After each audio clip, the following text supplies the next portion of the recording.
ನಮಸ್ಕಾರ. ನನ್ನ ಹೆಸರು ಪ್ರೊಫೆಸರ್ ಡಾಕ್ಟರ್ ಸೋಮಶೇಖರ್. ನಾನು ಆಸ್ಟರ್ ಕ್ಯಾನ್ಸರ್ ಸಂಸ್ಥೆಯ ಗ್ಲೋಬಲ್ ಆಂಕಾಲಜಿ ತಜ್ಞ.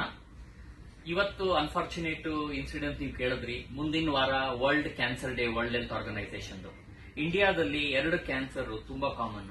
ಒಂದು ಸ್ತ್ರೀಯರ ಗರ್ಭಕೋಶದ ಬಾಯಿದು ಸರ್ವೈಕಲ್ ಕ್ಯಾನ್ಸರ್, ಎರಡನೇದು ಬ್ರೆಸ್ಟ್ ಕ್ಯಾನ್ಸರ್. ಆದ್ರೆ ಅನ್ಫಾರ್ಚುನೇಟ್ಲಿ ಏನಂದ್ರೆ ಈ ಕ್ಯಾನ್ಸರ್ ಫುಲ್ಲಿ ಟ್ರೀಟಬಲ್, ಕ್ಯೂರಬಲ್. ಜನಕ್ಕೆ ಇದರ ಬಗ್ಗೆ ತಿಳುವಳಿಕೆ ಇರೋದ್ರಿಂದ ಪಾಪ ಅವರನ್ನ ಇಗ್ನೋರ್ ಮಾಡ್ತಾರೆ. ಏನ್ ಮಾಡಬೇಕು?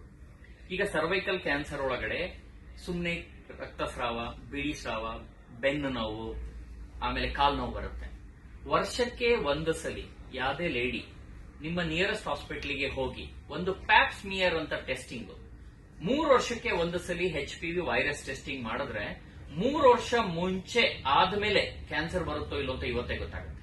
ಎರಡನೇದು, ಮನೆಯಲ್ಲಿ ಯಾರೇ ಹೆಣ್ಮಕ್ಳು 11 ರಿಂದ 12 ವರ್ಷ ಆಗ್ತಿದ್ದಂಗೆನೆ 19 ವರ್ಷದ ಒಳಗಡೆ ಒಂದೇ ಒಂದು ಡೋಸು HPV ವ್ಯಾಕ್ಸಿನ್ ತಗೊಂಡ್ರೆ 99% ಅವ್ರದ್ದು ಲೈಫ್ ಅಲ್ಲಿ ಗರ್ಭಕೋಶದ ಕ್ಯಾನ್ಸರ್ ಬರದೇ ಇರಂಗಿದೆ. ಸೊ ಈಗ ನಾವೇನ್ ಮಾಡ್ತೀವಿ, ನಮ್ಮ ಫ್ಯಾಮಿಲಿಯಲ್ಲಿ ಅವ್ರ ಬರ್ಡೇ ಗೆದ್ದಾಗ ಯಾವ್ದೋ ಗಿಫ್ಟ್, ಪ್ರೆಸೆಂಟ್, ಊಟ, ತಿಂಡಿ ಕೊಡ್ತೀವಿ. ಅದೇನು ಮಾಡಬೇಡಿ. ಅವ್ರದ್ದು ಬರ್ಡೇ ದಿನ ನೆನೆಸ್ಕೊಳ್ಳಿ. ನಮ್ಮ ಮನೆಯಲ್ಲಿ ನಮ್ಮ ತಾಯಿ, ವೈಫು ಅಥವಾ ಅಕ್ಕ, ತಂಗಿ ಇದರ, ಅವ್ರಿಗೆ ವರ್ಷಕ್ಕೆ ಒಂದ್ಸಲಿ ಪ್ಯಾಪ್ ಸ್ಮಿಯರ್ ಹತ್ರ ಹಾಸ್ಪಿಟಲ್, HPV ಟೆಸ್ಟಿಂಗ್, ಅವ್ರಿಗೆ HPV ವ್ಯಾಕ್ಸಿನ್. ಇಷ್ಟು ಮಾಡಿದ್ರೆ ಅವರು ಲೈಫ್ ಅಲ್ಲಿ 99% ಕ್ಯಾನ್ಸರ್ ಬರಲ್ಲ. ಒಂದೇ ಪ್ರಾಬ್ಲಮ್ ಏನು ಅಂದ್ರೆ ಸರ್ವೈಕಲ್ ಕ್ಯಾನ್ಸರ್ ಅಲ್ಲಿ ಫಸ್ಟ್ ಸ್ಟೇಜ್ ಅಲ್ಲಿ ಇದರಲ್ಲಿ ಏನು ಲಕ್ಷಣ ಇರೋದಿಲ್ಲ. ಆಗ್ಲೇ ಲಕ್ಷಣ ಬಂದಾಗ 2ನೇದು 3ನೇ ಸ್ಟೇಜ್.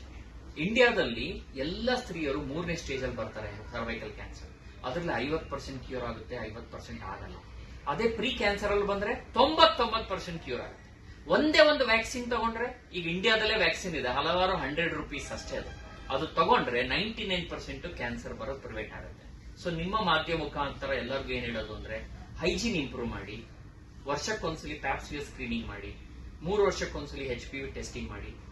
ನಿಮ್ಮ ಹೆಣ್ಮಕ್ಳು 11 ವರ್ಷ ಆಗ್ತಿದ್ದಂಗೆ 1 ಡೋಸ್ ವ್ಯಾಕ್ಸಿನ್ ಕೊಡಿ. ನಿಮ್ಮ ಫ್ಯಾಮಿಲಿ ಲೈಫು, ಬೇರೆ ಎಲ್ಲ ಲೈಫು, ಬರ್ಡೇ ದಿನ ಬೆಸ್ಟ್ ಗಿಫ್ಟ್ ಕೊಡಿ ಅವರಿಗೆ. ನಮಸ್ಕಾರ.